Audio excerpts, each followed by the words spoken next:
If you can find the root of your crack, then it's worth it, if the clay is still leather hard, like in this case, to literally tear up that area. In some instances, I would even go ahead and cut the whole thing out.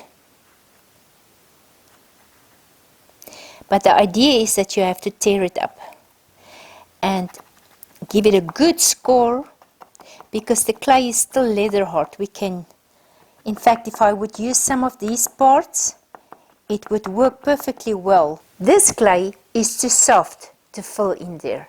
This is too dry, so we need to find a midway.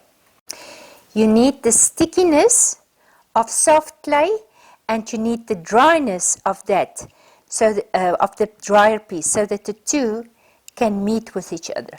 So I'm going to give it a little drop of water in there, and then I'm going to start filling it up.